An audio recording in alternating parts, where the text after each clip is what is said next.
Welcome to the Real Estate Espresso Podcast, your morning shot of what's new in the world of real estate investing. I'm your host, Victor Menashe. If you're loving what you're hearing on the Real Estate Espresso Podcast, go out and tell 2 friends today. Show them how easy it is to subscribe to the show. The podcast is available on more than 20 different platforms. And in fact, today it was just added to the Amazon Music platform.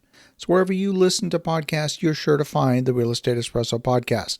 Go out and tell 2 friends today. Why keep all this goodness to yourself? Spread the love around. Today's show was inspired by a simple statement. The statement was made by Adam Grant, who's a psychologist and author. He's currently a professor at the Wharton School at the University of Pennsylvania, where he specializes in organizational psychology.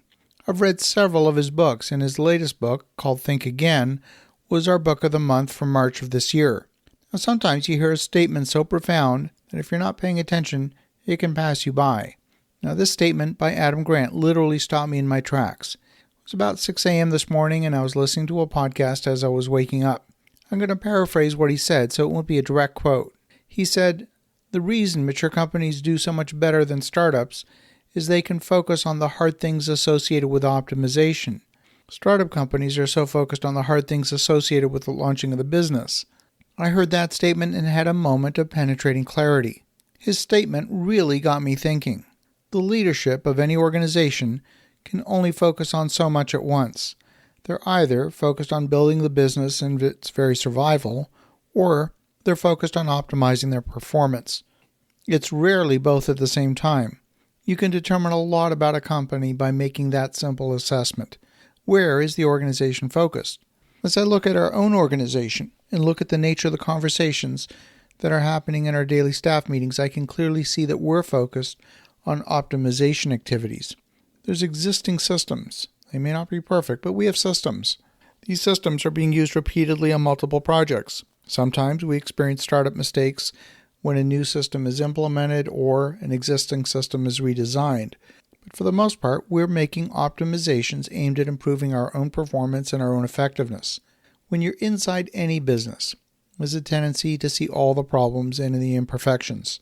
You typically see how the organization's too slow to review documents coming from suppliers, or too slow to get feedback on a design change back to the architect. Are the right people involved in the review process? Are too many people involved in the review process? Are the same people appearing as the bottlenecks in the process over and over again? And if so, what can you do about it? See, optimization is all about expending management energy and attention on the essential items. If senior management is focusing attention on items that are routine in nature, then the value added is minimal. Those routine items need to be systematized and operate on autopilot. 80% of management attention needs to be focused on those items that are of an exceptional nature or absolutely require their involvement. You want your senior management focused on the strategic. Michael Gerber, in his book series called E-Myth, where the letter E stands for the word entrepreneurship, speaks about this in detail. He speaks about mastering 7 disciplines that are core to any business. When I look back on the past year, I'm seeing the energy going less and less into activities that are about the daily running of the business, and instead the energy is increasingly focused on creating better designs. Our conversations are about improving how we work rather than just getting it done. Immature businesses are focused on the basics of how to operate the business, and leading businesses are focused on the quality of the finished product. We're talking about measuring our performance. Are we meeting our commitments, or are we late with our deliverables? When there's outside dependencies, do we have the appropriate follow-up in place? Or are we always getting surprised when an outside supplier doesn't meet their commitments to us? Do we even have the metrics to measure our performance, or are we flying blind? When deliverables are going out to clients, have they fully passed all of the quality assurance checks? Are we measuring the quality defects and focusing on improving them? Do the defects point to gaps in the system or a gap in staffing? Do we have the budget to hire for that position? And if not, how are we going to close the gap anyway? These are all the kinds of questions that I want the team to be asking on a regular basis, because you only get the right answers by asking the right questions. As you think about that, have an awesome rest of your day. Go make some great things happen.